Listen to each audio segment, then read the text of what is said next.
Oke, selamat sore semuanya. Selamat datang di Live Responsi tanggal 11 November 2021 di mata kuliah Algoritma dan Programming.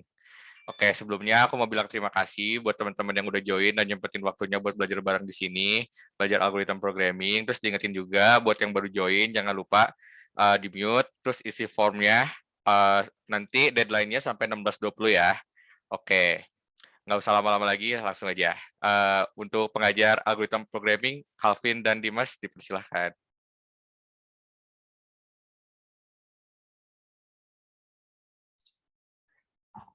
Halo semuanya, perkenalkan nama saya Dimas Dani Zaini dan juga saya didampingin oleh pengajar saya juga yang namanya Calvin. Di sini kami berdua ingin sama-sama melakukan live responsi tentang topik AlgoPro. Tanpa membuang banyak waktu, kita langsung mulai aja.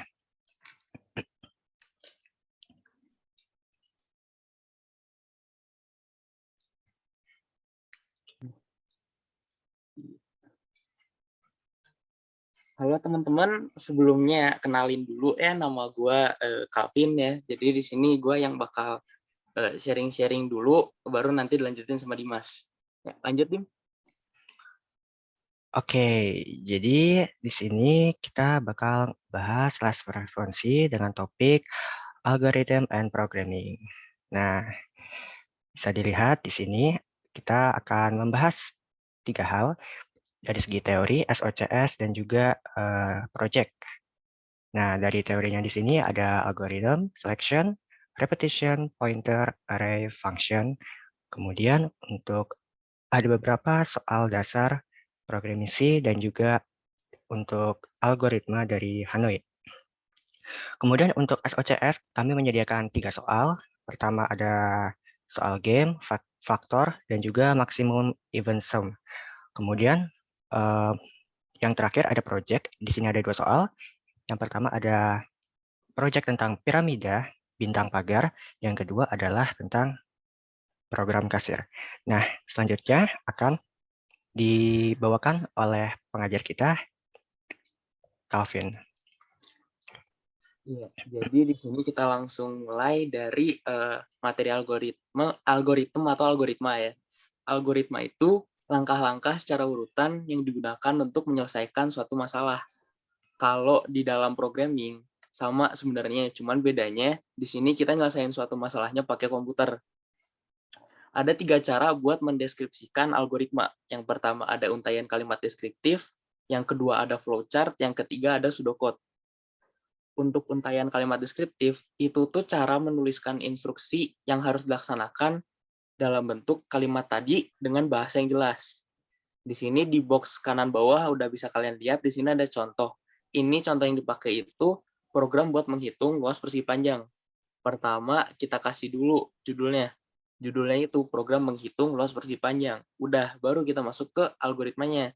Pertama, input panjang sama lebar dari persegi panjang itu sendiri. Yang kedua, hitung luasnya pakai rumus panjang kali lebar. Baru yang terakhir, ditampilin luas persegi panjangnya. Oke, lanjut, Dim. Nah, di sini yang kedua, yang tadi ada flowchart. Flowchart itu sebuah cara untuk mendeskripsikan suatu algoritma menggunakan simbol-simbol tertentu. Itu di box kiri bawah, kalian bisa lihat simbol apa, gunanya untuk apa. Nanti juga PPT-nya bakal dikasih ke kalian, jadinya gue nggak perlu ngejelasin panjang lebar ya di sini. Kita langsung aja ke contohnya. Di sini ada contoh menghitung luas persegi panjang lagi. Dimulai dari start, kemudian lanjut ke input, terus ada read value, calculate, print value, terus end. Di sini untuk kenapa start itu oval, kenapa calculate persegi panjang, nanti kalian bisa lihat-lihat sendiri deh, biar lebih ngertinya. Karena kalau misalnya gue jelasin, sedikit kurang masuk nanti. Oke, lanjut. Nah, ini untuk yang penggambaran algoritma yang terakhir, yaitu pseudocode. Pseudocode itu sebuah cara untuk mendeskripsikan suatu algoritma menggunakan bahasa sehari-hari. Kata-kata yang biasa kita temuin dalam pseudocode itu ada read yang pertama, itu digunakan buat nge-input. Terus ada write yang digunakan untuk menampilkan sesuatu. terus diikuti sama set yang digunakan untuk mendeklarasikan nilai, terus ada if else yang digunakan buat membuat percabangan, terus ada do while yang digunakan buat kondisi perulangan. Nah, di sini kita langsung aja ke contohnya. Di sini contoh dari pseudocode-nya kita bagi jadi 3 nih. Ada judul, deskripsi, sama implementasi. Yang di judul, pertama kita kasih dulu judul dari pseudocode-nya sendiri, yaitu program untuk menghitung luas persegi panjang. Terus kita masuk ke deskripsi. Deskripsi, kita declare nih integer apa aja mau kita pakai. Di sini kita mau pakai panjang, lebar, sama luas. Baru yang terakhir kita implementasiin. Pertama input, panjang sama lebarnya. Terus kita declare nih, luas sama dengan panjang kali lebar. Terus baru di print hasilnya nanti. Oke, lanjut. Nah, teman-teman, selanjutnya kita bakal langsung masuk ke selection. Sebenarnya setelah materi pseudocode tadi, ada materi dasar-dasar pemrograman C dan operator juga. Tapi karena keterbatasan waktu di sini, dan gue yakin juga kalian udah pada bisa kan ya. Jadi di kesempatan kali ini gue bakal langsung skip-skip aja materi tadi. Yang pertama di sini selection atau percabangan.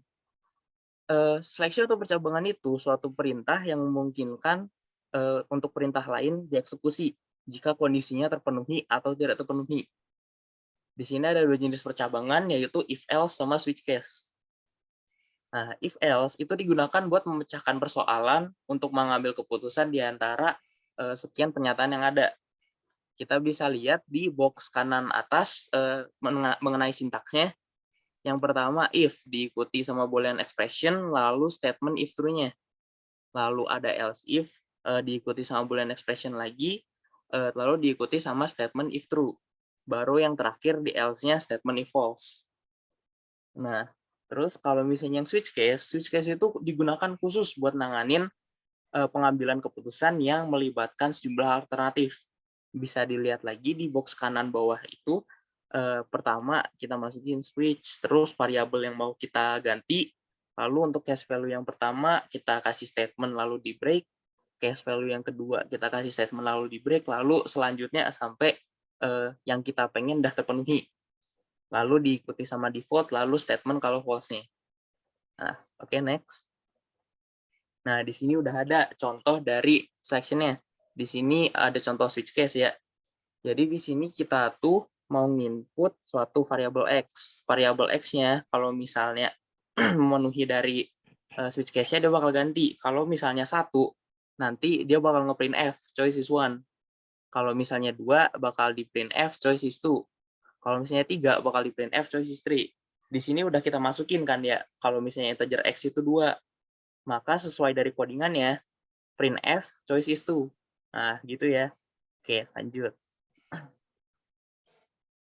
Nah, kita masuk sekarang ke repetition. Repetition atau looping itu instruksi khusus yang digunakan untuk mengulang beberapa perintah sesuai dengan jumlah yang sudah ditentukan. Tujuannya apa? Tujuannya buat mempermudah pengerjaan program serta mempersingkat instruksi program. Kita lihat buat looping yang pertama, looping for. Looping for itu digunakan untuk mengeksekusi atau menjalankan statement dengan jumlah pengulangan yang telah diketahui. Nah, di samping kanannya itu udah ada sintaksnya ya. Pertama, for, diikuti nilai awal, diikuti batas kondisi, dan diikuti counter. Baru kita masukin statement-statementnya. Nah, terus buat instruksi while itu digunakan untuk mengulang suatu statement selama kondisi atau syarat yang udah diberikan itu benar. Kalau misalnya salah, maka statementnya yang udah dideklarasiin tadi nggak akan keulang. Nih, kita bisa lihat di sintaksnya di kanannya. Pertama, kita masukin nilai awal, terus masukin while, masukin kondisi batas, baru diikuti sama statementnya. Baru yang terakhir ada counternya. Nah, buat instruksi dual, itu digunakan buat mengulang suatu statement atau perintah selama kondisi yang pada while itu masih terpenuhi atau benar nilainya.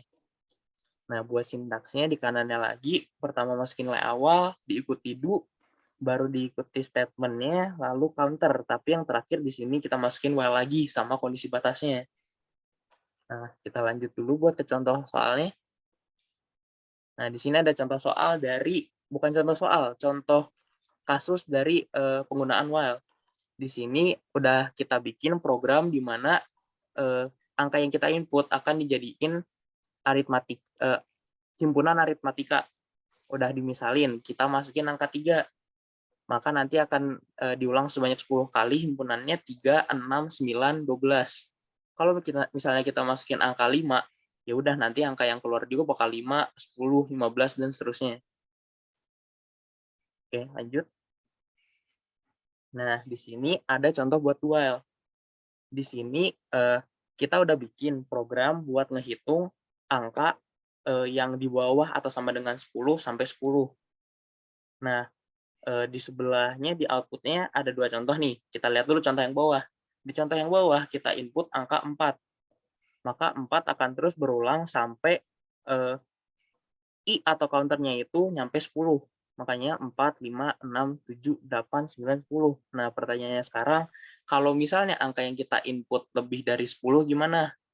Oke, nih kalau misalnya di perulangan dual, kita masukin angka 11 yang udah nggak memenuhi dari counternya, bakal tetap keulang ke output dulu, baru berhenti, nggak akan keulang lagi.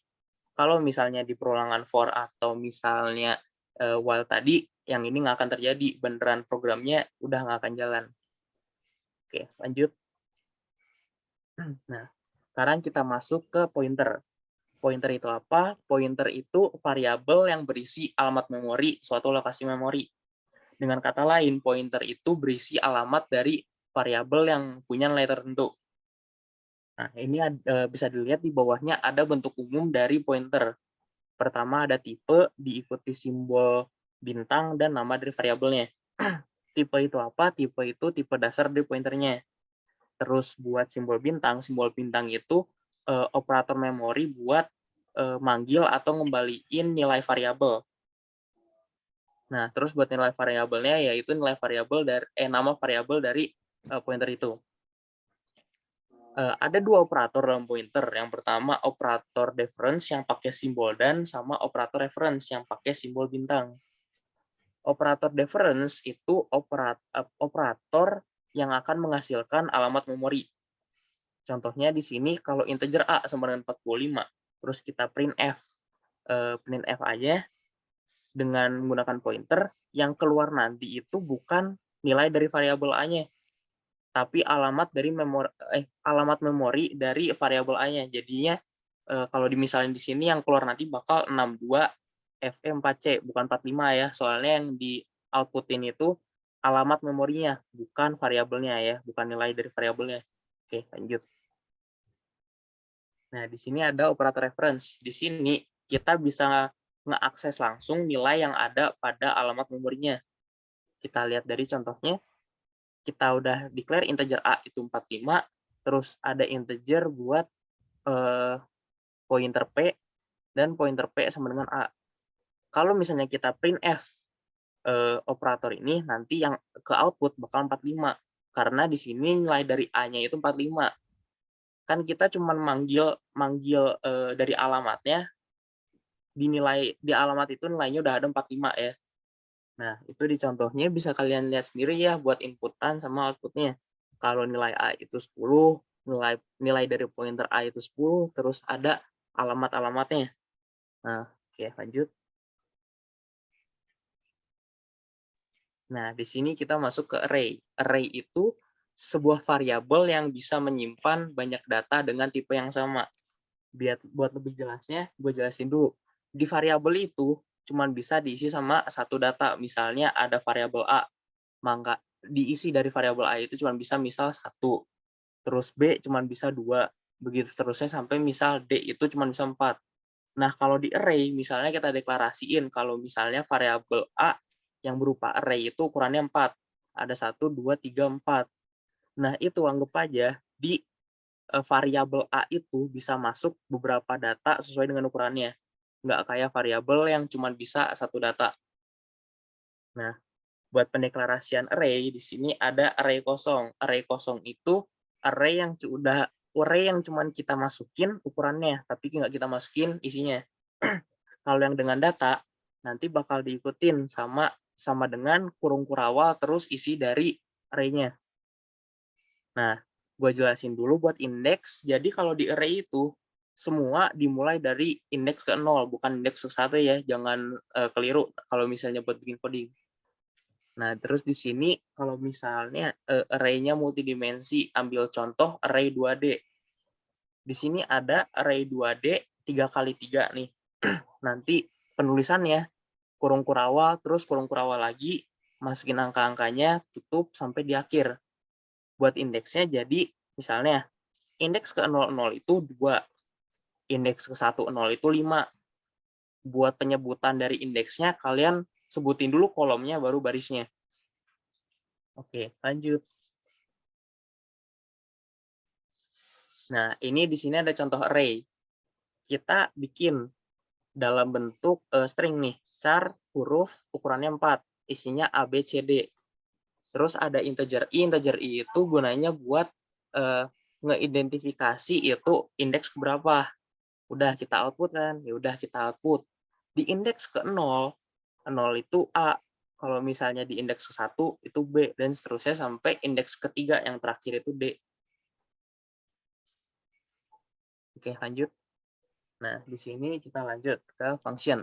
Bentar, Vin. Ada Ya. yang mau ditanyain dulu nggak? Guys, ada yang mau ditanyain dulu nggak? Sampai array berarti tadi ya? Iya, Kalau ada yang mau nanya, boleh PC di chat, atau boleh nge-PM aku, atau boleh on mic juga boleh. Oke, kita tunggu ya, 5 detik. 5, 4, 3, 2, 1. Oke, lanjut, Vin. Oke, karena nggak ada yang tanya, langsung aja lanjut ke function. Function atau fungsi itu adalah sejumlah instruksi yang dikelompokkan jadi satu, yang berdiri sendiri, yang fungsinya itu buat menyelesaikan suatu pekerjaan. Ciri-ciri dari function itu punya nama sama fungsi tertentu, terus punya tugas yang spesifik, terus mengembalikan sebuah nilai kepada fungsi lain yang memanggil atau memerlukannya. Nah, di sini ada deklarasi fungsinya. Integer hitung integer A. Nah, integer itu tipe dari fungsinya. Terus hitung itu nama dari fungsinya. Terus integer itu parameternya sama kayak tipe yang integer yang sebelumnya. Terus A itu parameternya. Oke, langsung lanjut ke rekursif. Rekursif itu apa? Rekursif itu fungsi yang manggil dirinya sendiri. Ada dua komponen penting dalam fungsi rekursif, yaitu kondisi kapan berhentinya fungsi itu dan pengurangan atau pembagian data ketika fungsi memanggil dirinya sendiri. Dalam rekursif, prinsip kerja proses dapat didefinisikan sebagai berikut. Punya kasus yang sederhana, kasus awal diarahkan menuju kasus sederhana, dan mendefinisikan proses rekursi. Oke, lanjut. Nah, sekarang kita cobain buat soal dari tipe teori yang tadi. Oke, lanjut buat soal pertama. Nah, di sini nih ada. Perhatikan kode berikut. Integer A sama dengan 5. Float B sama dengan 10. Terus ada tipe data C yang nggak kita ketahui. Kalau misalnya C itu B tambah A, berarti tipe data yang sesuai buat C apa nih?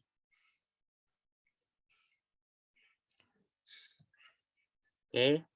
Ada yang bisa jawab? Mungkin di kolom chat. Atau mau langsung kita tunjukin aja kalau misalkan. Di chat udah pernah jawab tuh, Dim.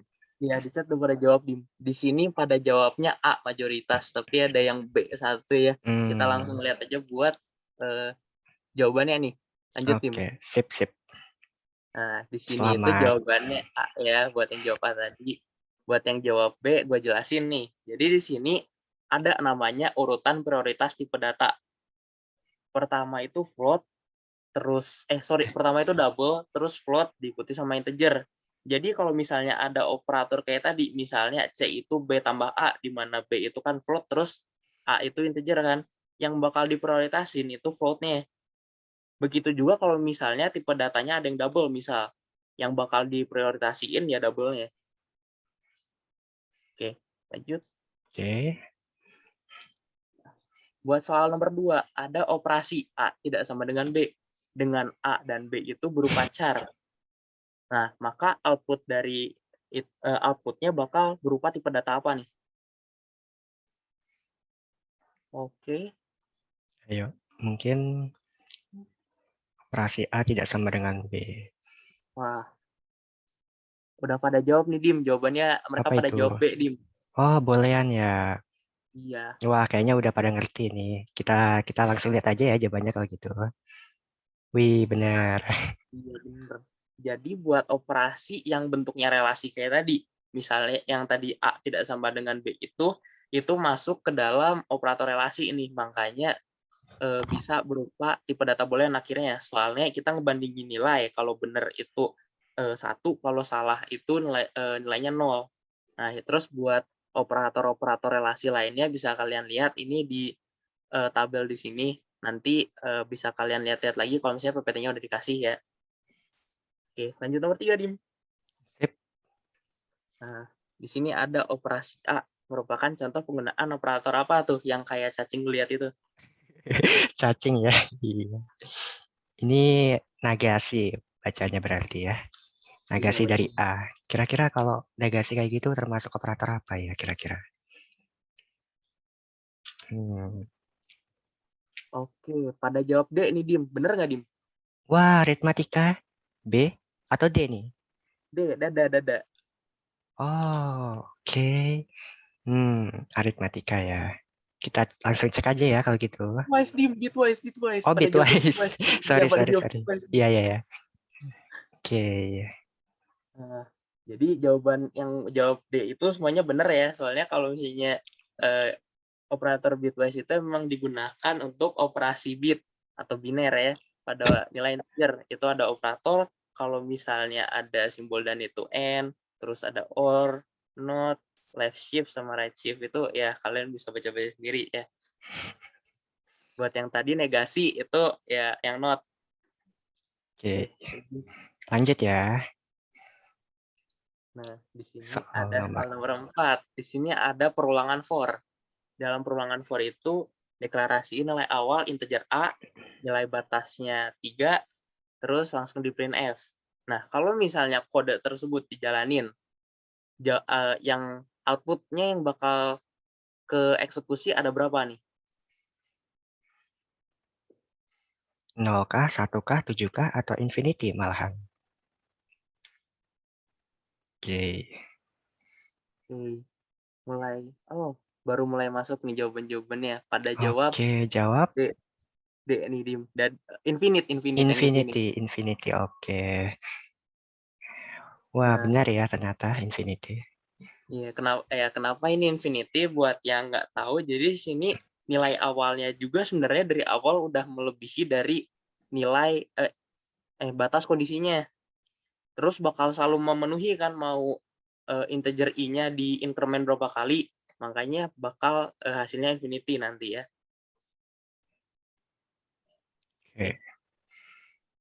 Buat soal nomor 5 di sini, kalian diminta buat membuat suatu program komputer untuk menentukan apakah bilangan tersebut ganjil atau genap.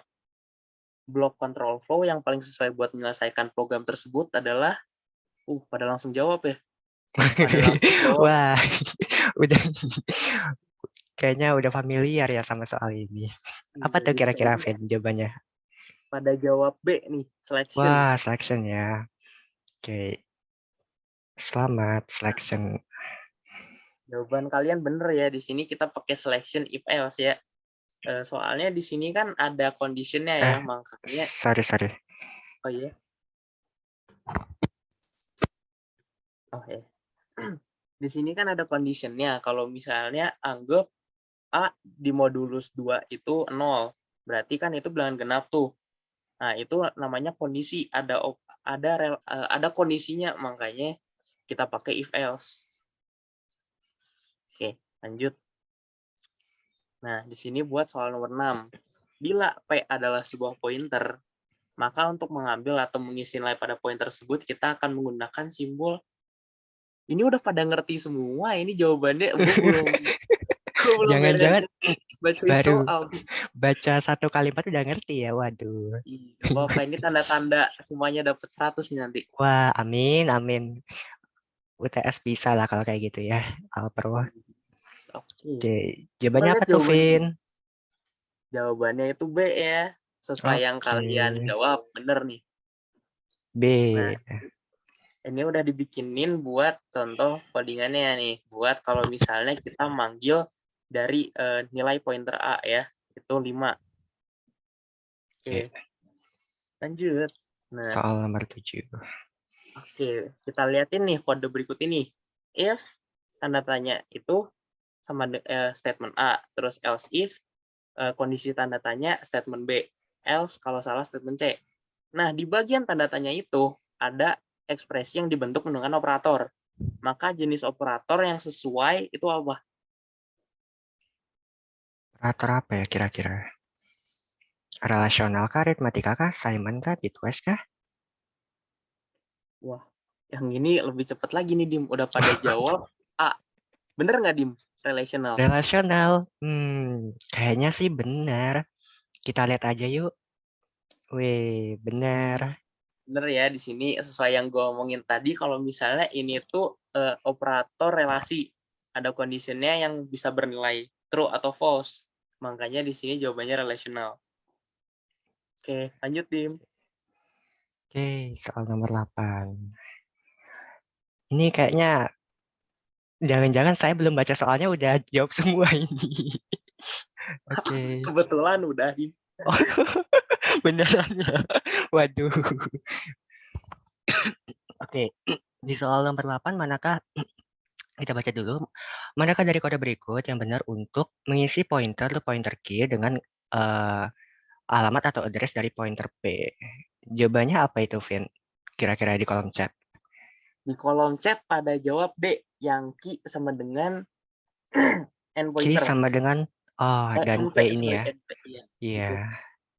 Oke, ternyata benar ya. Kayaknya ini aku udah nggak usah jelasin lagi, udah pada ngerti nih. Oke, tapi yang jelas kalau misalkan kita mau ngambil suatu nilai dari pointer, ini ada misalkan ini ada A sama dengan 5, kemudian ada pointer dengan tanda bintang ini. Kita bisa ngambil nilai dari A ini dengan menggunakan si alamat dan ini nih. Maka nanti ketika mau di print, alamatnya itu bakal sama. Kalau mau di print nilainya juga nanti bakal sama kok. Oke, kita lanjut ke nomor 9. Perhatikan penggalan kode berikut. Jadi ada sebuah array 2 dimensi, nama variabelnya an array, ukuran 5 kali 2, tipe datanya char, isinya A, B, C, D, E, F, G, H, I, J. Kemudian untuk mengakses huruf E, maka kode yang tepat apa nih, Vin? Dari kolom chat udah pada jawab nih, yang an array An array posisi yang yang mana nih? 20 nih. 20 ya. Oh, 20. Oke. Kita langsung cek aja ya. Oh, benar dong, 20. Oke. Jadi dari 52 ini kita mau ngambil kolom kelima dan juga baris kedua. Berarti huruf apa tadi? Huruf E ya. Oke, huruf E di sini berarti ada di kolom kelima baris kedua, huruf E. Nah, di sini. Kolom kelima baris kedua. Oke. Kita lanjut. Teori algoritma. Oke. Sekarang kita akan membahas salah satu contoh soal teori algoritma.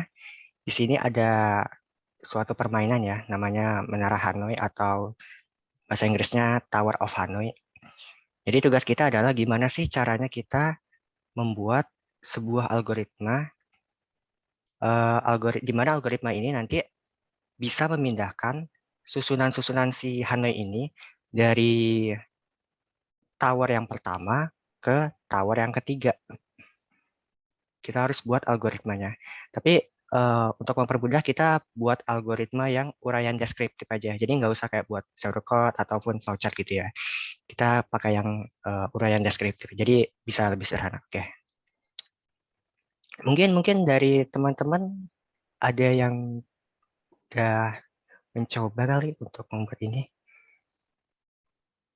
Atau langsung kita bahas aja lah ya untuk teori teori Tower of Hanoi ini. Oke. Jadi kan kalau teman-teman perhatikan ini kan dari tadi jalan terus ya. Gimana caranya kita menyusun dari yang pertama ini ke yang ketiga. Kita harus syaratnya adalah yang paling kecil itu harus paling di atas. Jadi dia susunannya harus berurut dari yang paling kecil sampai yang paling besar. Untuk buat algoritmanya, di sini saya udah mempersiapin ya, kurang lebih nanti kita bakal make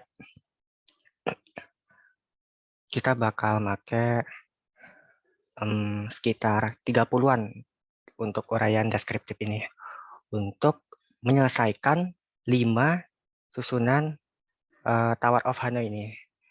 Oke, tapi sebelumnya di sini saya udah membuat sebuah ilustrasinya.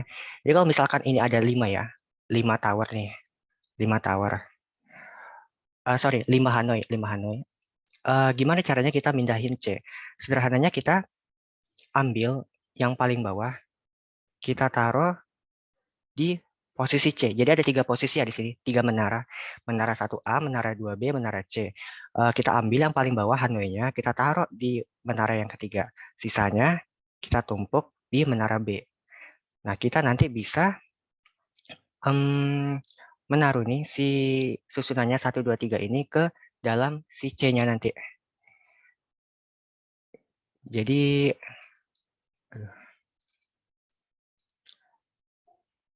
Jadi nanti bakal tersusun lagi supaya jadi 5.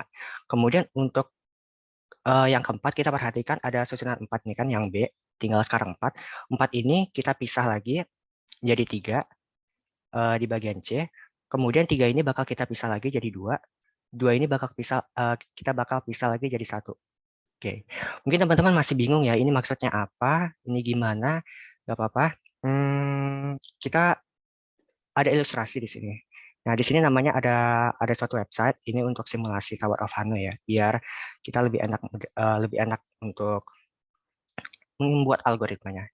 Nah, di sini saya udah siapin. Oke. Jadi ada beberapa susunan yang harus kita lakukan. Kita kan di sini ada 5 ya, 5 Tower of Hanoi. Oke. Di sini mungkin biar lebih enak saya bagi 2 aja ya. Oke, jadi kayak gini. Nah, yang pertama kita bisa pindahkan Hanoi yang pertama atau Hanoi yang paling atas yang ini ke C. C itu yang mana? Yang ini. Yang paling kanan. Ini yang A, ini yang B, ini C. Jadi kita pindahkan yang pertama. Hanoi yang pertama kita pindahkan ke C dari A. Kemudian yang kedua kita bisa pindahkan Hanoi kedua. Kita bisa pindahkan Hanoi yang kedua dari A, dari sini, ke B. Berarti sini. Nah, selanjutnya apa? Selanjutnya kita bisa pindahkan Hanoi 1 dari C ke A. Hanoi 1 ini dari C ke dari C ke B. Nah, di sini kita sudah bisa membuat dua Hanoi ya, 2 susunan Hanoi. Sekarang kita bakal bikin jadi 3, kemudian jadi 4, kemudian nanti jadi 5. Oke. Kita udah berhasil 2, kita langsung lanjut lagi. Di sini pindahkan Hanoi 3 dari A ke C. Hanoi 3 yang mana? Hanoi 3 yang ini. Hanoi 3 yang ini dari A ke C. Oh, berarti sini.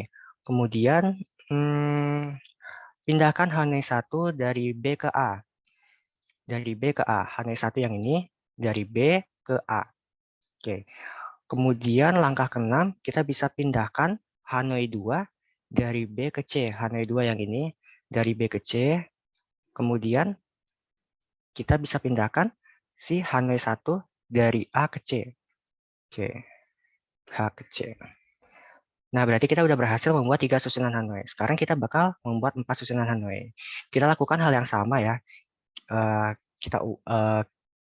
Kita pindahkan Hanoi yang pertama dari C ke B. C ke B. Lalu pindahkan lagi Hanoi kedua dari C ke A.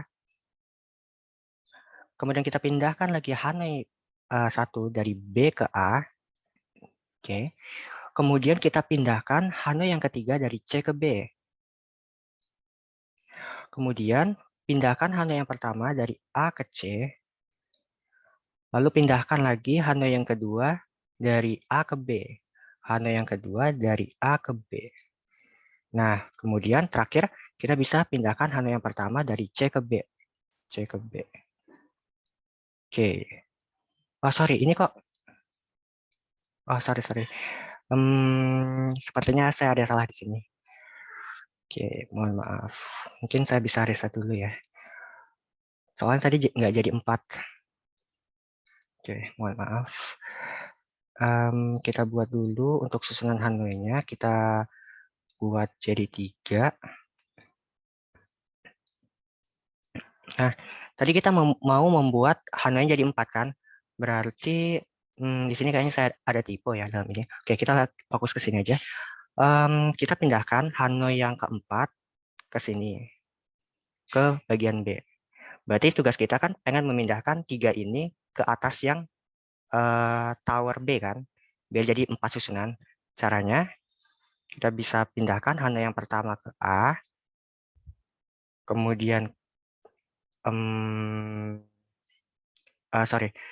kita bisa pindahkan Hanoi yang pertama dari C ke B, kemudian kita pindahkan Hanoi kedua dari C ke A, lalu kita pindahkan Hanoi yang pertama dari B ke A. Jadi 2 susunan. Nah, di sini kita bisa pindahkan yang ketiganya nih ke atas Hanoi yang keempat dari C ke B. Nah, di sini kita bisa buat susunannya lagi, pindahkan Hanoi yang pertama dari A ke C, kemudian kita bisa pindahkan Hanoi yang kedua dari A ke B, lalu Hanoi yang pertama dari C ke B. Nah, sekarang udah jadi 4 susunan kan? Oke, selanjutnya kita pengen membuat si Hanoi yang kelima ini ada di posisi C. Ya udah, terakhir kan di sini. Tugas kita adalah meletakkan si 4 susunan ini di atas si Hanoi yang terakhir, Hanoi yang kelima. Oke, kita rombak lagi susunannya. Jadi kita bisa pindahkan Hanoi yang pertama ini di bagian C. Kemudian Hanoi kedua kita bisa pindahkan di A. Kita ambil lagi Hanoi yang pertama yang dari C ini ke A, biar jadi 2 lagi. Kemudian kita bisa pindahkan si Hanoi yang ketiga ini ke C. Nah, di sini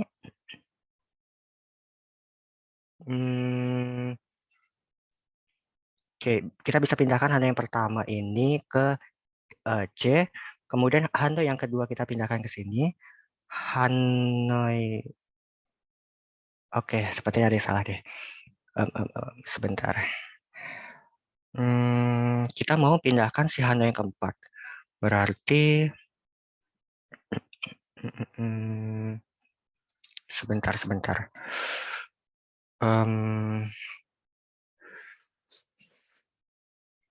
Oke. Apa ada yang salah ya? Oke, sebentar guys.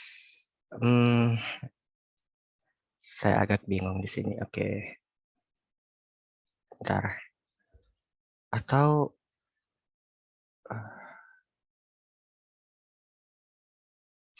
ini susunannya 5, 4. Oh, yang tengah ke kanan coba. tengah ke kanan. Yang tengah ke kiri. Tengah ke kiri. Yang kanan ke Oh, I kiri. see. Ya, terima kasih. Oke, kemudian nanti sisanya kita bisa pindahkan yang Hanoi yang keempat ini kita ke tower 3. Kemudian kita susun lagi. Ini Hanoi pertama ke C, Hanoi kedua ini ke B, Hanoi yang pertama ini ke B lagi, kemudian Hanoi yang ke terakhir ini dia dipindahkan ke sini. Nah, kemudian kita susun lagi Hanoi yang pertama ini ke A, Hanoi yang kedua itu ke C, kemudian Hanoi yang pertama itu ke C. Nah, jadi udah. Sebenarnya kalau di sini teman-teman bisa lihat minimum move-nya itu sebenarnya 31.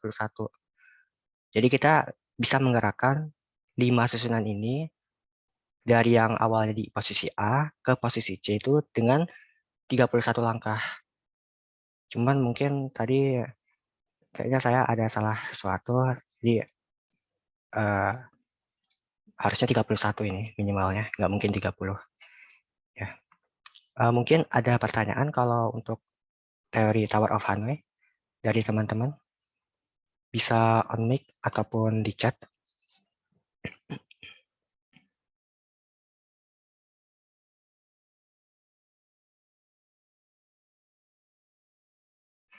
Mungkin nggak ada ya. Kita lanjut aja. Nggak ada. Lanjut aja nih. Oke. Kita lanjutin ke Tipe soal SOCS. Oke. Mungkin ini teman-teman yang paling tunggu ya di algoritma programming. Kita akan membahas 3 soal SOCS. 3 soal SOCS. Nah, di sini ada soal yang pertama, ada yang namanya game. Mungkin teman-teman nggak asing lagi gitu dengan judulnya, udah. Kemudian ada input outputnya gitu kan. Oke, kita baca dulu terlebih dahulu soalnya. Jadi di sini ada Bibi dan Jojo sedang bermain sebuah permainan bernama upper and lower. Kemudian pada permainan ini Bibi akan memberikan Jojo sebuah array yang berisi huruf-huruf. Kemudian Bibi akan memberikan pertanyaan dan Jojo harus mengubah huruf pada indeks yang sudah diminta Bibi. Indeks dimulai dari 0. Oke. Jika sebuah huruf merupakan huruf kecil, maka ubah huruf menjadi huruf kapital. Dan jika huruf merupakan huruf kapital, maka ubah menjadi huruf kecil.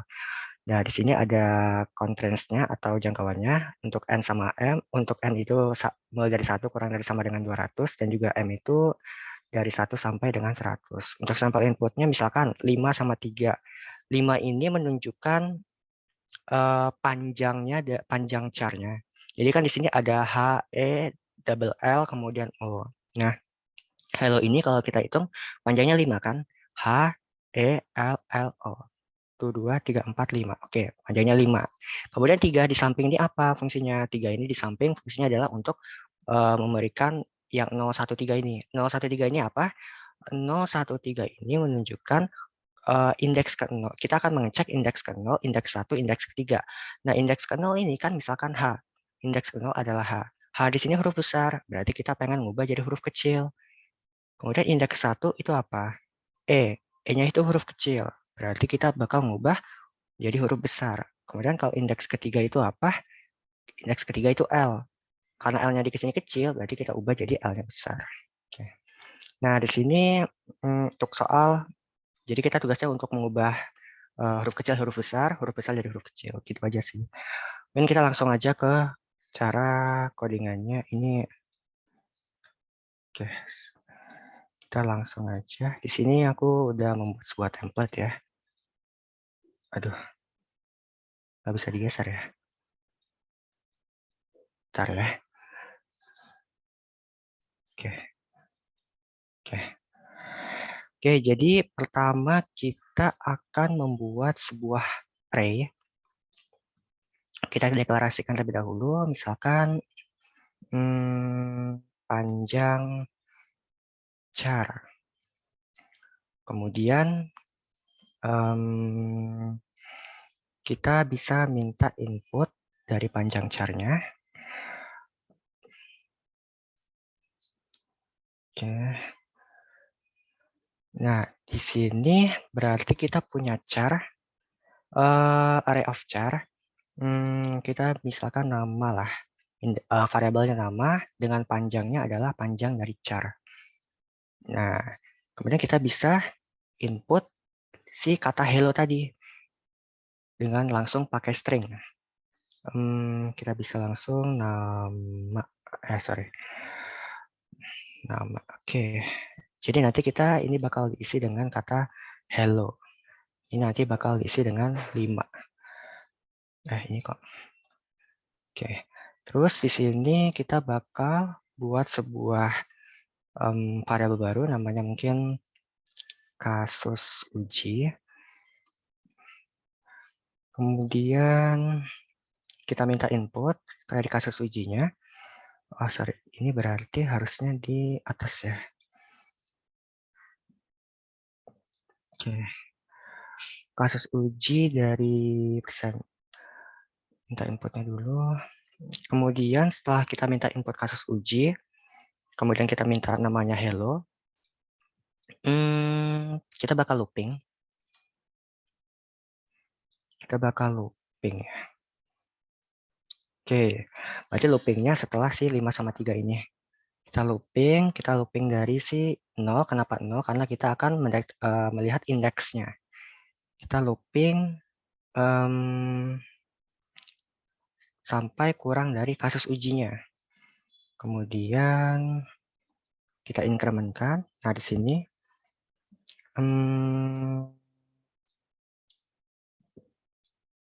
berarti di sini kita bakal dalam looping ini kita bakal cek. Kita bakal cek jika seandainya nama dengan indeks ke i atau indeks ke 0 itu sama dengan, nah di sini kita bisa pakai bantuan yang namanya to lower dan juga to upper untuk mengecek apakah hurufnya ini huruf kapital atau bukan. Nah, di sini kalau misalkan kita lihat dari sebuah website, di sini namanya C++. Kita bisa lihat salah satu contohnya, kita akan gunakan fungsi to lower ini. Nah, di to lower ini, kita bakal butuh header yang namanya include ctype.h. Nah, nanti kita masukin dulu headernya.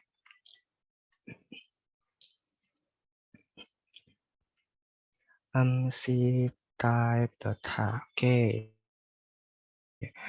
Kita udah masukin headernya, berarti kita sekarang bakal panggil fungsinya.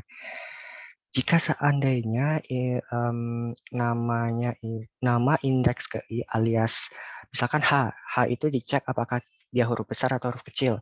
Berarti misalkan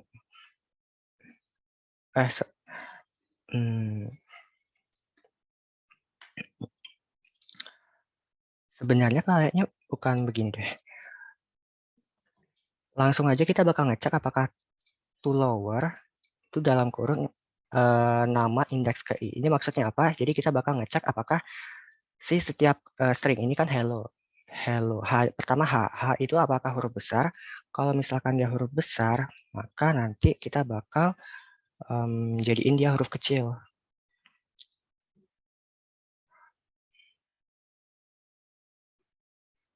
Oke. Jadi kalau misalkan itu jadi mama. Oh iya, maaf. Jadi kalau misalkan bukan, kita cek lagi jika seandainya kalau misalkan dia huruf kecil, maka kita bisa buat jadi dia huruf besar.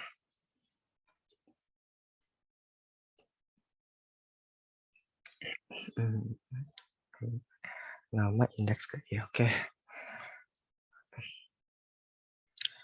Oke. Di sini ada for. Oke. Else-nya merah. Kenapa ini else-nya merah? Oh, ini salah. Oke. Salah sintaks. Oke. Kita lihat PowerPoint-nya dulu. Soal hello. Berarti pertama kita bakal minta input 5, kemudian 3. Nanti kita bakal isi dengan kata hello.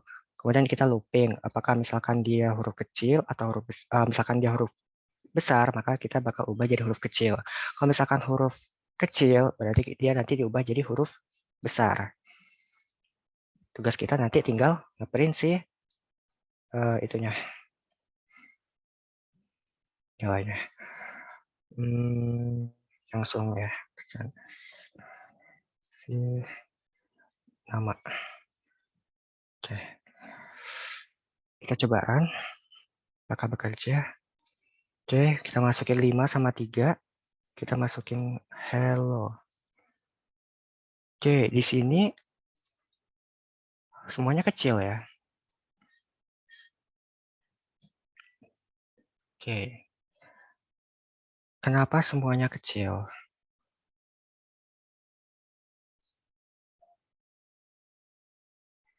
Oh.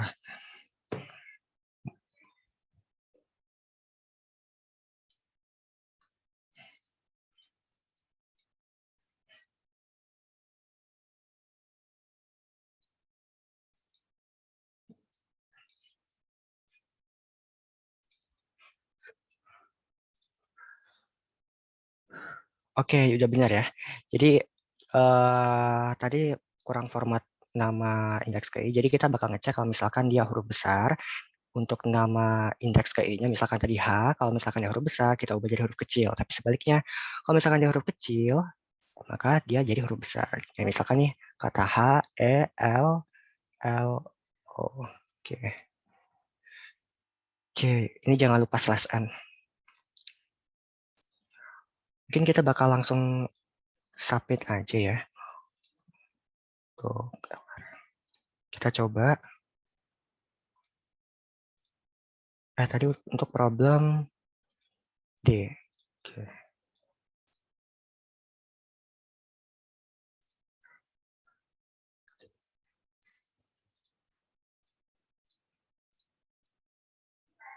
Oh, ada wrong answer. Ada apa ini?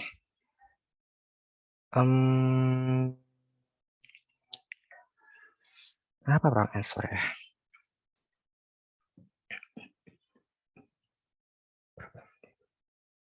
Coba Dim, scan F-nya jangan pakai N. Masa sih? Coba ya.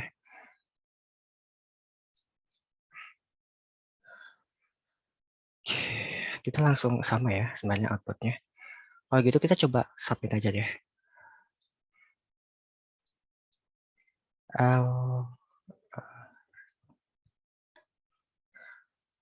Problem D. Oh, pantas. Oh enggak. Benar. Masih salah. Oke, apa yang salah? Sebentar. Benar kan ya? Hello. Ini Dim, kata di chat format inputnya salah. Harusnya scan perubahan huruf ke berapa bloknya masih belum nih. Yang ini. Yang baris 10. Scan F. Sorry. Yang 13 bukan yang string nama ini. Kalau perubahan. Kelihatannya ini Dim yang buat string mana, misalnya string 1 yang mau diganti indeksnya itu loh Dim. String 1 mana yang mau indeksnya? Iya, misalnya ada input 1, 3 sama 4, berarti indeks ke 1, 3 sama 4 yang diubah jadi Oh, huruf iya huruf kecil benar. itunya belum di. Sorry guys. Iya, ini ya 013. Iya benar. Iya, itu. Benar juga ya. Ini baru aku looping ya. Sorry. Oke, berarti ini udah benar hello. Berarti tugas kita bakal masukin si ini ya.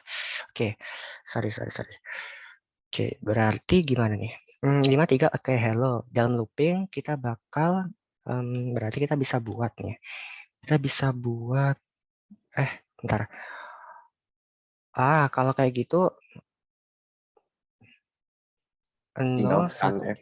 Ya, scan F aja di for-nya. scan F di for bisa ya?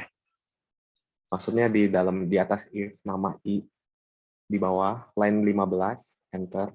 Di bawah line 15 enter. Di atas line 15. Nah, di Oke. situ. Iya benar. Sorry. Jadi kita buat sebuah variabel dulu. Misalkan variabelnya adalah index. Kemudian nanti kita bisa isi %D. Kemudian index. Index. Oke. Berarti nanti kita bakal ngubah si indeksnya. Oke, indeks. Oke, indeks.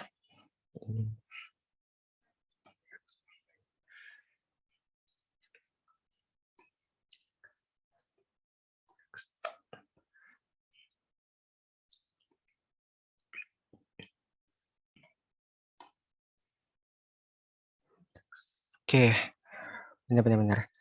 Berarti kita looping, oke, sip.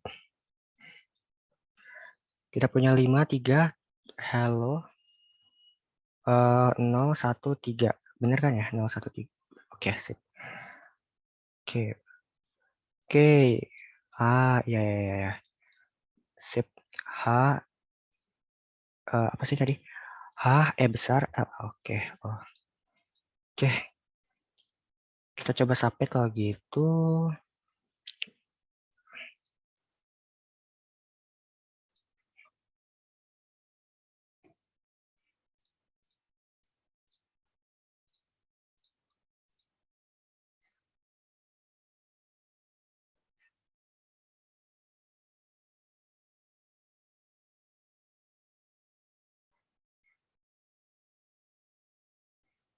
Oke, udah benar ya. Oke, jadi mungkin intinya sih kita bakal 5, 3, kemudian kita minta inputnya 0. Nanti di sini kita bakal masukin nih indeks mana yang bakal kita ubah. Kita bantuan pakai dari header si type ini, si type.h, untuk mengambil fungsi dari to upper sama to lower. Mungkin teman-teman kalau misalkan ada pertanyaan, aku tunggu mungkin 5 detik.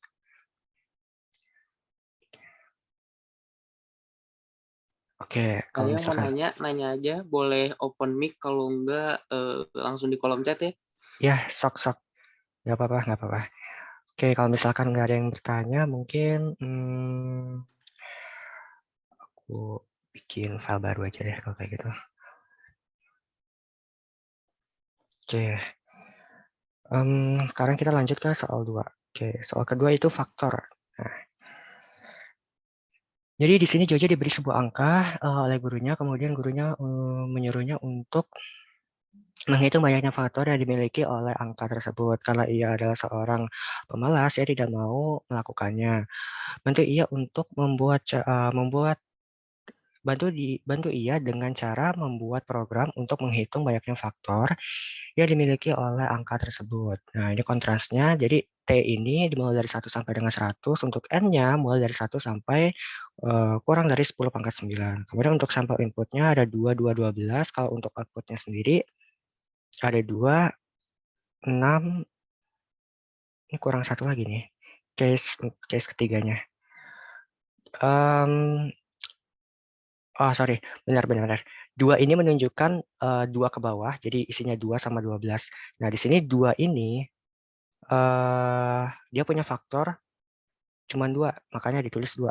Kalau untuk 12 dia punya faktor 6 di sini. Nah, aduh. Tapi kalau misalkan teman-teman perhatikan di sini kan kontrasnya dari 1 sampai 10 pangkat 9 ya. Nah, jadi ada kemungkinan kalau misalkan kita looping itu bisa aja kena time limit. Mungkin di sini kita coba ya. Contoh kasus lain nih misalkan. Misalkan tadi Misalkan tadi 12 itu faktornya berapa? 1 sama 12, 2 sama 6. Kemudian 3 sama 4. Di situ 4, 3, 6, 12.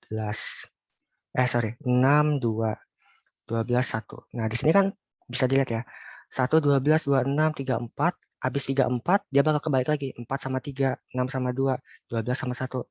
Nah, di sini kita bisa abaikan kalau kayak gitu. Kita bisa abaikan yang mulai dari 4, 3, 6, 2, sampai 12, 1. Kita cukup gunakan yang ini aja. Ini kalau misalkan 12. Tapi kalau misalkan 4 gimana? Ya udah 1, 4, 2, 2. Nah, berarti faktornya, kalau ini total faktornya tadi kan 1, 2, 3, 4, 5, 6. Ada 6 untuk 12. Kalau 4 faktornya cuma 2 kan? Cuma 3 kan? Yaitu 1, 4, 2, 2. Duanya kan ada 2 kali, berarti dihitung 1 kali aja. Jadi 3 totalnya. Nah, dari sini kita bisa menarik kesimpulan. Kita langsung coding aja ya kalau gitu. Ini copy aja.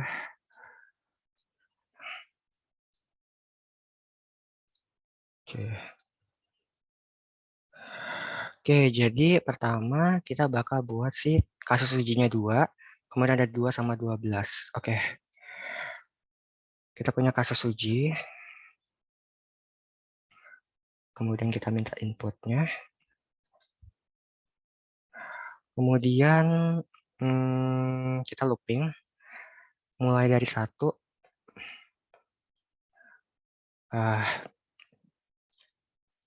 Sampai dengan si nilai kasus ujinya. Kemudian kita incrementkan di dalam looping.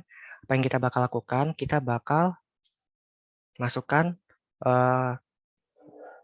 nilai yang akan difaktorkan. Jadi misalkan ada angka gitu, kemudian kita minta inputnya.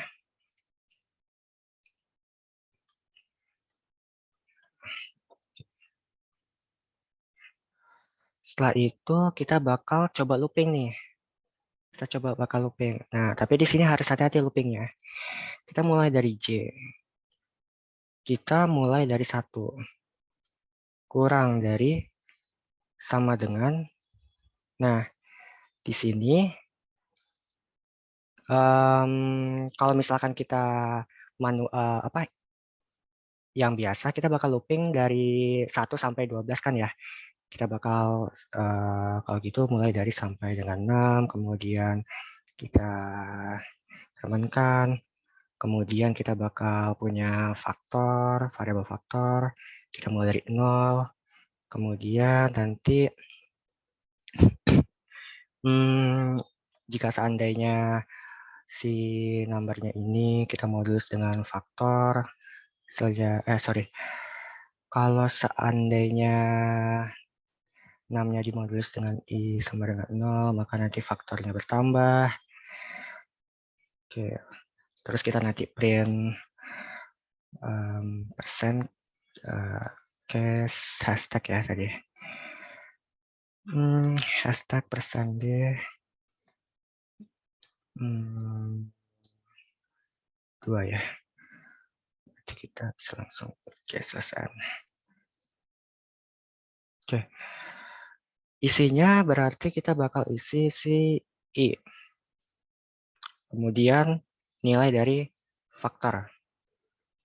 Oke. Kalau misalkan kita print, ada error. 14. Oh, ini 1. Ini belum ada titik komanya ya. Oke. Ini kenapa I?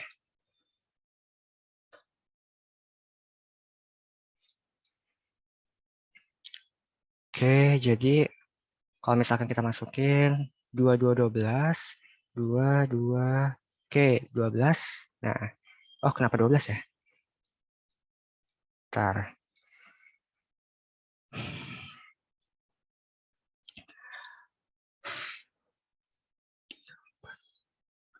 Faktor, ya. Gini. Tadi kenapa 12? Yang ketika aku masukin 12 itu karena looping yang aku buat ini dia bakal ngeprint lagi nih 4, 3, 6, 2, kemudian 12, 1. Kalau misalkan, bentar. Oh, sorry guys, salah. Ini harusnya J ya.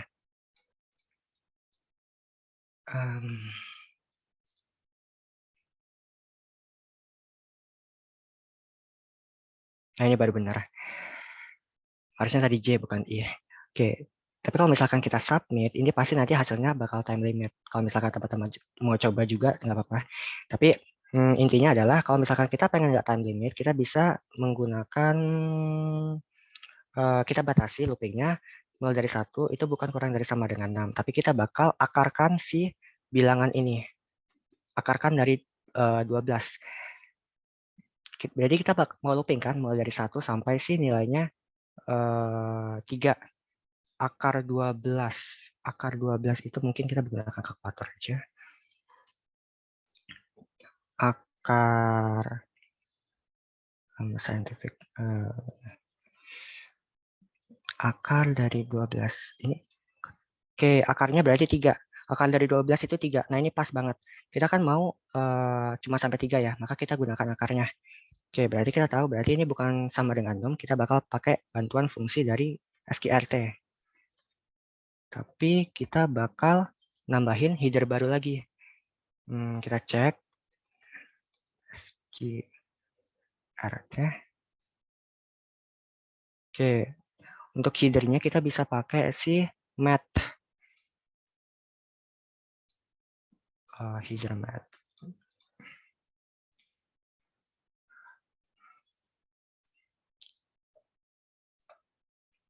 Kita bisa pakai header math. Oke. Kita bisa pakai header math, kemudian kita bisa pakai fungsi SQRT. Nah, di sini kita baru ngehandle si 12 looping dari 1 sampai 3. Kita mau ngehandle yang 4 nih. Kalau misalkan kita coba jalanin, ini nanti bahkan masih hasilnya 2, 1, 12. Nih, 3 doang. 3 karena kita belum hitung 12, 6, 4. Baru 1, 2, 3. Untuk yang ini modulusnya. Berarti kita mau plus sama dengan 2 di sini. Kita coba lagi, kita jalanin. 2, 2, 12. Oke, di sini benar 2, 6. Pertanyaannya apa ini udah selesai? Kalau misalkan teman-teman submit kayaknya masih WA sih ya harusnya. Oke, caranya gimana? Caranya karena kita belum nge-handle yang ini 4.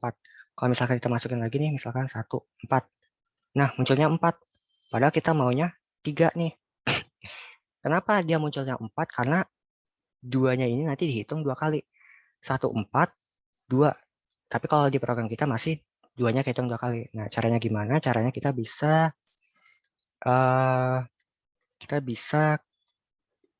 kalikan nilai J-nya. Jika seandainya nilai J dikali J itu sama dengan nilai angkanya, maka nanti kita cuman nambahin 1 atau kita incrementkan. Nah, di sini kita coba lagi, misalkan 3, 2, oke, 12, 4. Oke, kenapa 5?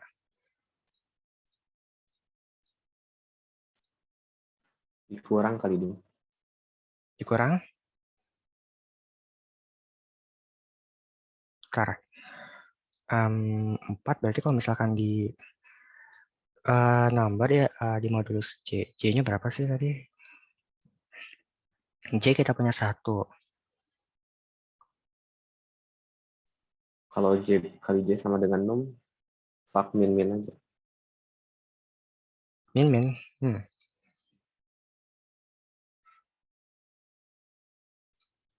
Kita coba mungkin.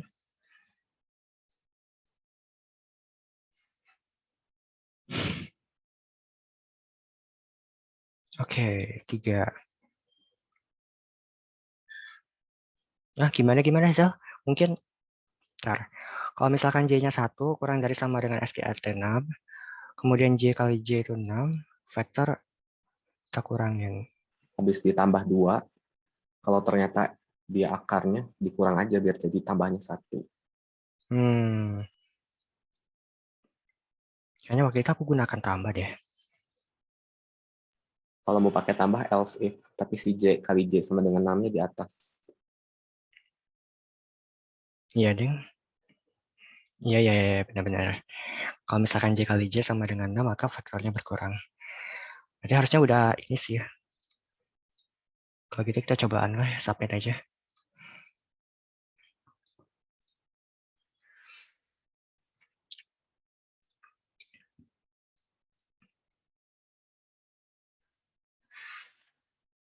Problem E.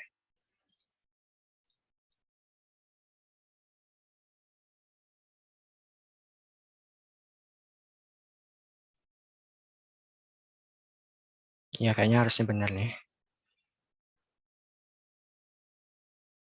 Oke, benar ya. Oke.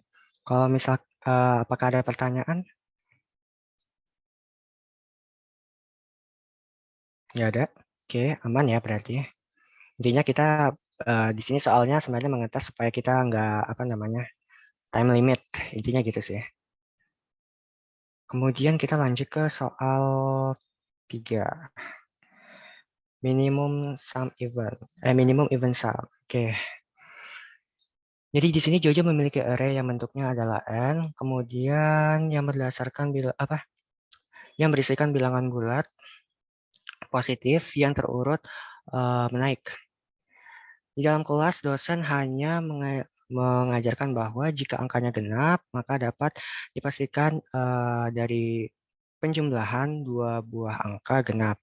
Kemudian angka genap dapat dihasilkan dari penjumlahan 2 buah angka ganjil. Kemudian angka ganjil dapat dihasilkan dari penjumlahan angka genap dan juga angka ganjil. Setelah mengetahui hal tersebut, Jojo bertanya-tanya berapakah jumlah maksimum yang dapat yang merupakan bilangan genap dari array tersebut. Kemudian dengan kata lain, Jojo ingin memilih sekian elemen dari array tersebut sehingga jumlah mereka merupakan bilangan genap. dari seluruh kemungkinan dari semua kemungkinan pilihan Jojo ingin mengambil pilihan yang menghasilkan jumlah bilangan terbesar. Bantulah Jojo untuk untuk mencari jumlah tersebut. Nah, ini constant stress-nya, N-nya dimulai dari 2 sampai dengan 10 pangkat 5 ya, atau 100.000. Untuk AI-nya mulai dari 0 sampai dengan sama 100.000 juga. Oke, terus di sini ada sampel input, 5 di sini menunjukkan kasus uji, 1, 2, 3, 4, 5. Kemudian untuk sampel input 2, di sini 10, berarti bisa dilihat susunannya 0, 1, 1, 0, 1, 1, 1, kemudian 10, 10, 1000, 10.000, 10.000, kemudian ada sampel output 1, sampel output 2. Nah, ini 14, 21, 0, 22. Oke, gimana caranya? Maksudnya gimana soalnya?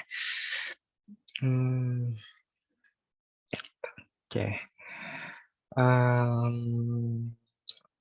Misalkan ada 1, 2, 3, 4, 5.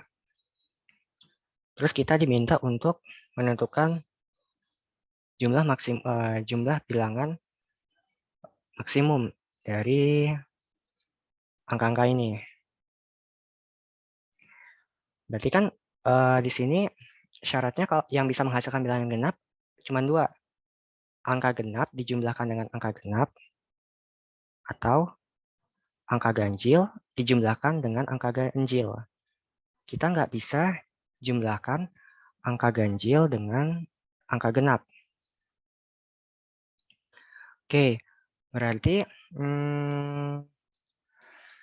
kan kita bisa membuat syarat untuk semua bilangan genap kita jumlahkan. Tapi kalau misalkan bilangan ganjil, kita harus melihat angkanya. Misalkan nih, yang bilangan ganjil kan 1, 3, sama 5. Berarti kita harus milih nih angka maksimum pertama dan angka maksimum kedua dari si bilangan ganjil ini. Nah, di sini kan adanya 5 sama 3 ya, angka maksimum dari ganjilnya. Ya udah 5 tambah 3 tambah 2 tambah 4. Nanti hasilnya itu sama dengan 14. Oke. Apa ada pertanyaan untuk yang masalah soal ini dulu? Oke, kalau misalkan nggak ada, kita langsung ke codingannya aja. Oke. Kita buat file baru aja deh kalau gitu. Oke.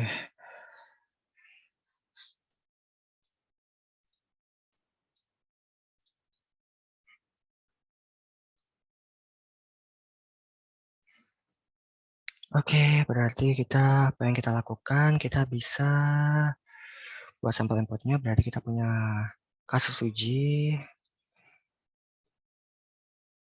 Kemudian kita minta input dari kasus ujinya.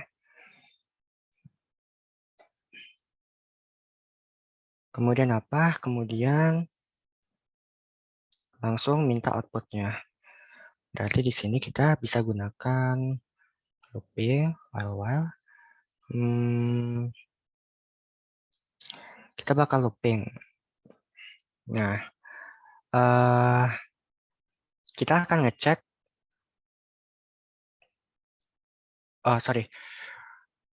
Berarti tadi kan kasusnya array ya. Jadi kalau misalkan kasusnya array, kita looping gunakan for aja. Looping dimulai dari 0 untuk indeksnya sampai kurang dari sama dengan si kasus ujinya. Lalu kita incrementkan. Kemudian di sini kita buat sebuah variable array, namanya anggaplah array. Panjangnya adalah sepanjang kasus uji. Oke. Kemudian kita minta inputnya untuk setiap indeks dari array-nya. Oke. Berarti ini nanti bakal isi 1, 2, 3, 4, 5. Ini juga bakal diisi sama 5. Oke. Tugas kita mengecek kalau misalkan array dengan indeks ke i itu bisa dimodulus dengan 2, maka langsung kita jumlahkan aja. Jadi kita buat variabel baru lah. Kita buat variabel baru di mana sum dari misalkan nama variabelnya sum genap. Kemudian sum ganjil. Kita set mulai dari 0 berarti ini untuk sum genapnya. Ini kemudian kita set juga sebagai 0. Oke. Oke. Jika array indeks ke I-nya kenapa error ya? Jika seandainya di modulus 2, maka kita bakal ningkatin si nilai genap, sum genapnya atau variabel genapnya kita tingkatkan, kita jumlahkan. Nah, di sini kan berarti kalau misalkan kayak gini, nanti 1, 2, 3, 4, 5. Yang genap yang mana? Yang 2 sama 4. Ya udah kita jumlahkan lah, 4 sama 2. Jadi kita udah tahu nih nilai genapnya. Sekarang tugas kita adalah ngecek sih ganjilnya. Caranya gimana? Berarti kalau misalkan dia bukan genap, berarti kan kita tahu dia itu ganjil. Nah, di sini kita bisa ngecek lagi nih untuk si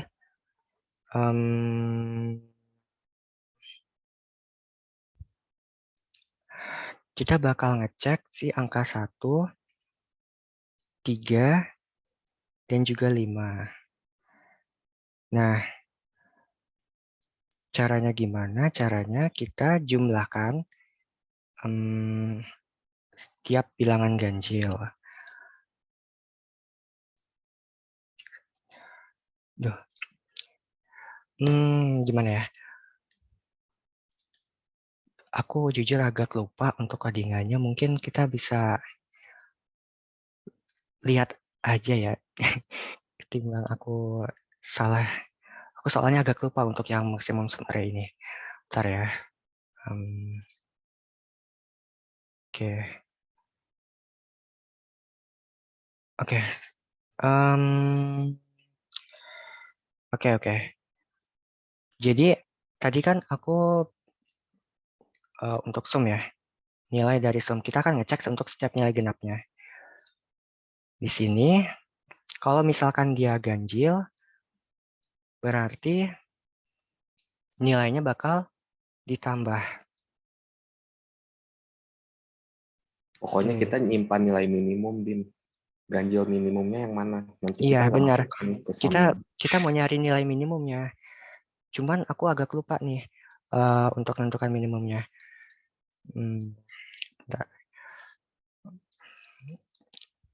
Kalau ngerjain SOCS ini kadang-kadang bikin lupa ya. Ini kenapa aku, aduh.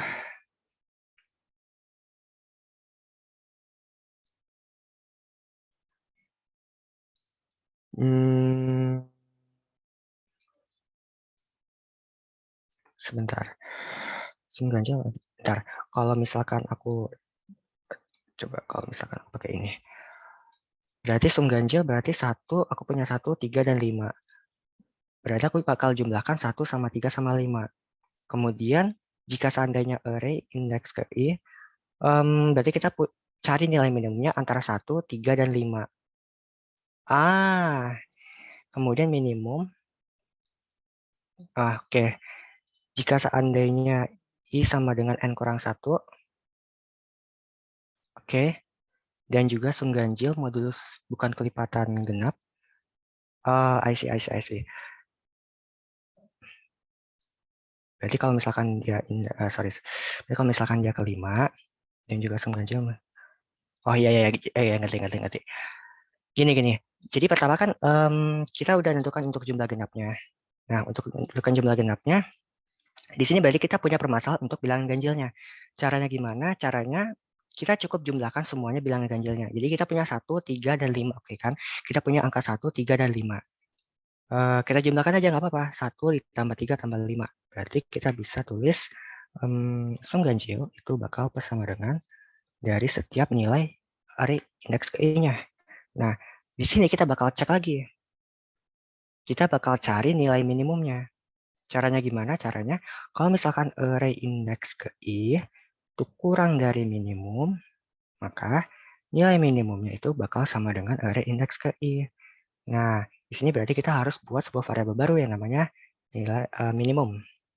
minimumnya kita bisa set sesuai jangkauannya. Misalnya jangkauannya berarti 10 pangkat 5 ya. Berarti aku bisa nulis 1, 2, 3, 4, 5. Oke, kurang lebih seperti ini. Kita minimum kenapa 10 pangkat 5 tambah 1 ini biar kita pasti nilai minimumnya gitu. Biar dapat nilai minimum paling kecil lah gampangnya. Nah, terus kalau misalkan kita dapat nilai minimum gimana? Nah, kalau misalkan kita udah dapat nilai minimum, kita bakal ngecek sih pada saat akhir dari looping. Akhir looping gimana maksudnya? Berarti jika seandainya indeks I-nya itu adalah kasus uji yang dikurangi dengan 1, atau kasus ujinya kan 5, berarti kita bakal indeks keempat. Oke, kita bakal indeks keempat, nilai 5-nya. Kemudian kita buat syarat lagi jika seandainya array-nya untuk indeks yang terakhir itu bukan sama dengan, bukan kelipatan genap. Nah, lalu nanti kita bakal kurangi nih si nilai kita bakal ngurangin si ganjil dengan minimumnya. Oke. Nah, ini kenapa masih merah ya? Nah, nanti aja deh. Oke, berarti nanti kita bakal, kalau misalkan setelah keluar dari looping, kita bakal, apa tadi soalnya? 1, 2, 3, 4, 5 langsung keluar. Oke. Berarti kita bakal langsung print aja nilai dari si genap sama penjumlahan genap sama si ganjil. Waduh. Aduh, typo ya. Bentar, kenapa malah sum genap sama sum ganjil? Wah, ada yang salah ini. Bentar. Ya ampun. Kenapa error? Bentar. Apa sintaks? Kan sintaksnya. Oke. Nah, udah benar. Oke. Oke, tapi Ada masih semikolon di kirinya NN. baris berapa? 23. 23. Kas apa? Oh iya, benar, sorry. Bukan salah. Oke, harusnya benar. Kita coba mungkin 5, 1, 2, 3, 4, 5. Oke, 15. Kenapa 15? Line 23 masih salah if-nya. Oh ya? Harusnya ketika sum ganjilnya Oh, ganjil. tidak sama. Iya, tidak sama dengan genap. Sorry. Kenapa sama dengan genap ya? 5, 1, 2, 3, 4, 5. Nah, ini benar-benar. Oke. Terus kita bakal coba lagi untuk yang si 10. Kita bisa kopas nggak sih? Nah, bisa kopas terus lah. 10 kita masukin. Oke, benar ya. 10, 22. Terakhirnya 3. 2. Soalnya di if-nya masih salah, Dim. Tadi Hah? itu kan lu ngecek ARRI itu apakah dia ganjil atau bukan di line 23. Oke, iya. 23. 22 Oke. sekarang. Karena lu ngecek si sum ganjilnya. Sum ganjilnya bukan Hah? ARRI-nya. Oh ya? Sum ganja bukan kelipatan genap. Emang, oh iya kah? Kita Kok mau ada? sumnya even kan, bukan odd. Oke, wait. Oh iya, bentar. Emang waktu itu gitu ya? Oh iya, deh. Aku rada-rada lupa, guys. Ya benar juga ya sih. Kenapa? Oh iya, benar juga. Kenapa gua ngecek yang paling akhir ya tadi, 5. Intinya kita bakal ngecek pada saat dia looping terakhir. Ketika I sama dengan kasus uji dikurang 1. Kemudian syarat kedua, kita ngecek jumlah dari bilangan ganjil ini dari semua array, apakah dia itu kelipatan genap, apakah dia merupakan bilangan genap, apakah dia kelipatan genap atau bukan. Kalau misalkan dia bukan kelipatan genap, maka dia dikurangin dengan si nilai minimumnya. Kita sih kurang lebih, kita coba submit aja mungkin.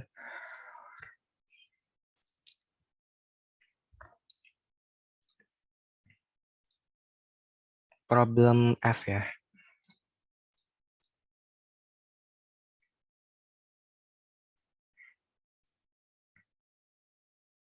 Oh, masih wrong answer. 30. Berarti Harus bentar, pakai long nggak ini? 10 pangkat 5 kah? Masa sih? Kemungkinan sih. Iya, Aku 10 pangkat 5 long integer, Dim. long kayaknya harus cukup sih harusnya. Iya. Kadang-kadang aku tuh lebih sering pakai long sih ketimbang integer. Jadi ya, ini kenapa aku nggak kopas aja lah.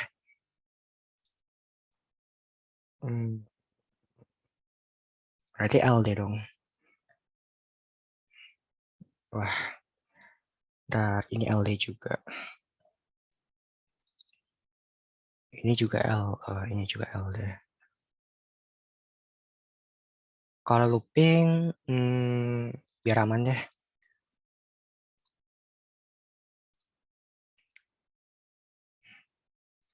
Lima, 1, 2, 3, 4, 5. Oke, kenapa nih? Wah, bentar.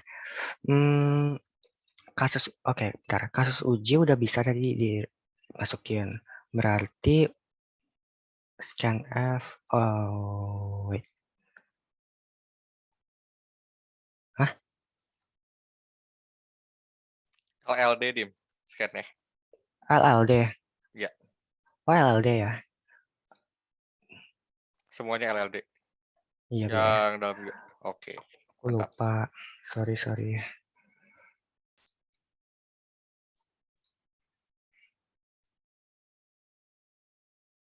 Oke, benar ya, 14. Coba submit-nya.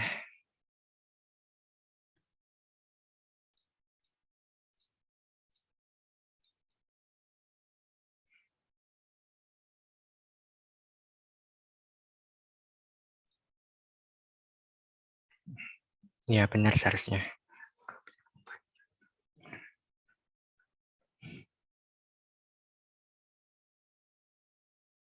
Ya, kayak gini lah.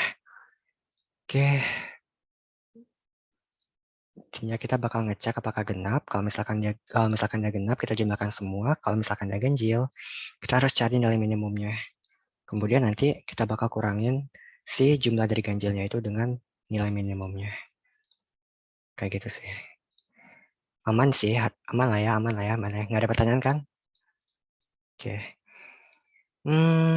Gimana nih mungkin panitia? Kita masih ada tipe soal project ini. Apakah waktunya masih cukup atau enggak nih? Sekilas-sekilas aja, weh. Sekilas saya udah. Kalau gitu, aku coba jelasin aja ya kalau gitu soalnya kalau misalkan aku harus buat codingan cukup lama kayaknya. Jadi di sini ada 2 soal project. Intinya dari soal pertama itu kita bakal buat piramida selang-seling dengan pagar sama bintang. Kalau untuk soal kedua ini kita diminta untuk membuat sebuah program kasir sederhana. Jadi kayak belanja-belanja gitulah. Sini mungkin aku langsung ngasih aja ya untuk contoh kodenya. Bentar. Mana ya tadi? Oh ini, contoh piramida. Nah, di sini mungkin kita langsung run aja lah ya. Misalkan masukkan tinggi piramida. Misalkan aku mau 5.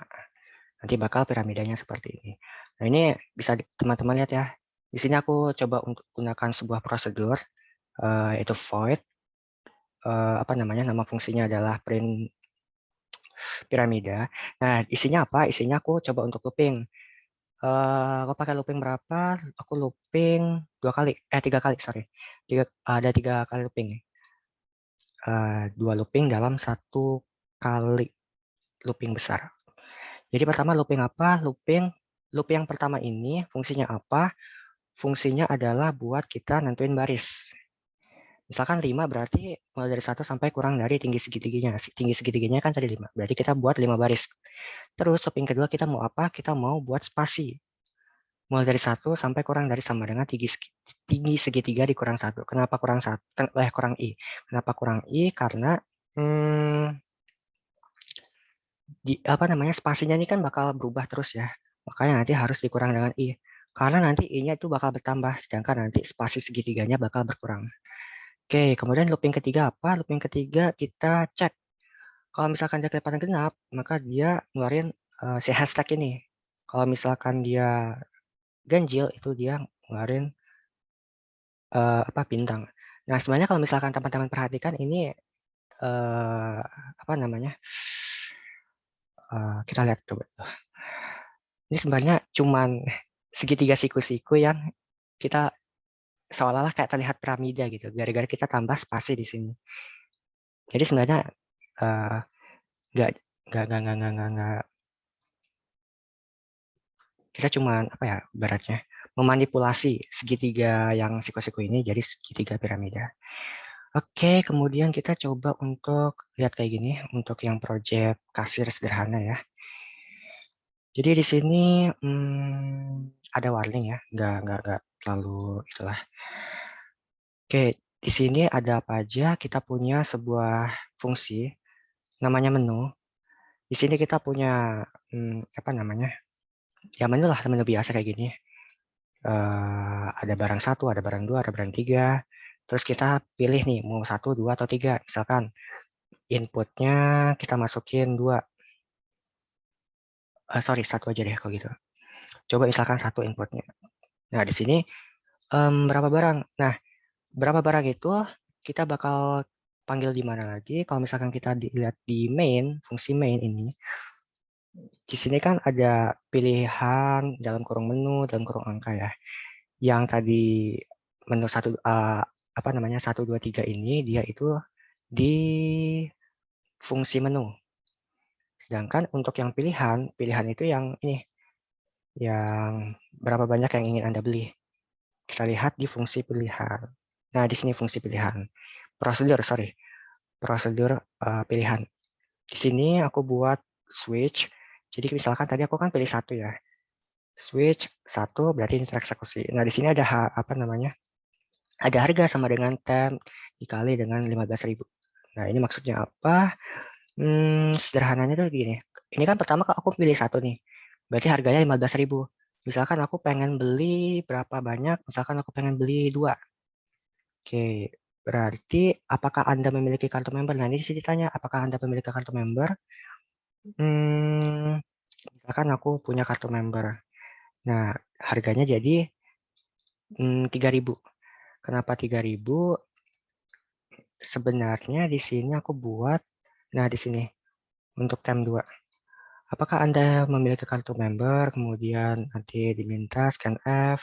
Kalau misalkan iya, maka nanti dikali dengan 0,1 alias diskonnya 0,1. Kenapa diskonnya 0,1? Sesuai soal ya tadi. Oke. Kemudian di sini ada diminta uangnya misalkan 10.000 lah.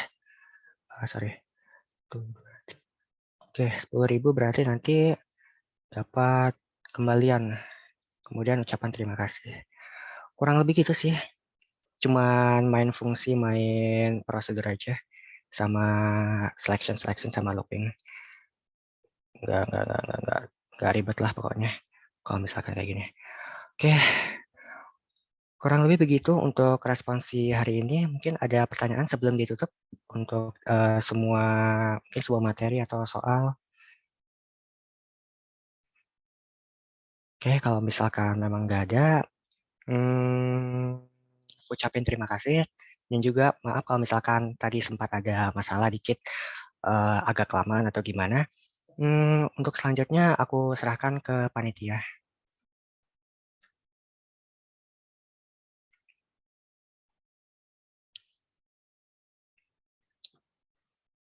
Oke, boleh di stop share-nya, Dim? Oke, terima kasih untuk pengajar algoritma programming. Terima kasih untuk Dimas dan Calvin. Jadi aku sedikit recap aja, kalau algoritma programming itu nanti ada beberapa section-nya UTS-nya. Jadi ada yang dikasih problem case kayak tadi, ada project juga, sama online judge. Terus katanya kemarin tuh bocorannya ada PG, tapi nggak tahu juga. Jadi saran aku untuk teman-teman, boleh lagi ngerjain soal-soal SOCS, ngulangin lagi soal-soal SOCS-nya. Soalnya katanya nggak akan beda jauh dari SOCS online judge-nya. Terus kalau yang project-project paling diminta pakai function. Jadi kalian pelajarin lagi di materi functionnya. Mungkin sekian dari responsi hari ini dari algoritma dan programming. Jangan lupa besok ada responsi lagi jam 4 yaitu matematika diskrit. Oke, sebelumnya aku bakal dokum dulu ya. Boleh on cam dulu dong buat aku dokum.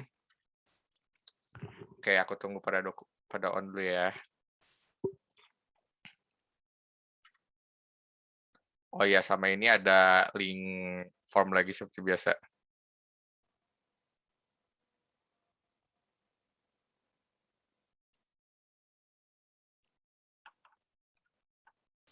Oke, sebentar ya. Mau nanya yang benar Harno itu untuk soal teori bukan ya? Oke, jadi aku ini kan ngambil contoh dari soal-soal tes sebelumnya, teori. Jadi waktu yang Harno itu ada emang soal di problem case, cuman si jawabannya itu nggak kayak pseudocode. Jadi kalau kalian tahu, misalnya cara masak Indomie kan misalnya satu buka bungkus, cuman kayak gitu doang jawabannya. Jadi nggak sampai dijelasin pseudocode-nya kayak gimana-gimana. Soal teorinya teh seminggu ya kan, ya soal teorinya itu seminggu dari dibuka, terus kalau nggak salah tadi dia bilang online judge-nya itu di hari terakhir. Jadi disarankan buat nge-submit soal teorinya itu nggak hari H. Soalnya kan yang nge-submit-nya itu nggak BINUS Bandung doang, semua BINUS. Takutnya ada yang tabrakan. Oke, dokum ada 4 slide ya. Ntar ada yang nanya lagi nih, Kak jangan baca nama, apakah kita boleh dapat coding program menu karena mau pakai belajar? Maksudnya gimana nih? Minta codingannya, source code-nya. Boleh-boleh. Nanti aku kasih ya, sekalian sama PPT-nya. Oke, untuk dokum ada 4 slide. Aku SS ya, slide pertama. Oke, senyum. 1, 2, 3. Oke, slide 2. Aku SS lagi. Slide 2, 1, 2, 3. Oke, slide 3. Aku SS. 1, 2, 3. Yang terakhir ada slide keempat. Kita SS 1, 2, 3. Oke, teman-teman, terima kasih udah datang ke responsi hari ini. Jangan lupa untuk ngisi exit form-nya ya. Bentar. Nanti aku kasih di grup angkatan juga, ditutup jam 6 pas. Oke, sekali lagi terima kasih banyak udah nyempetin waktunya buat belajar bareng hari ini. Terima kasih, sampai jumpa besok.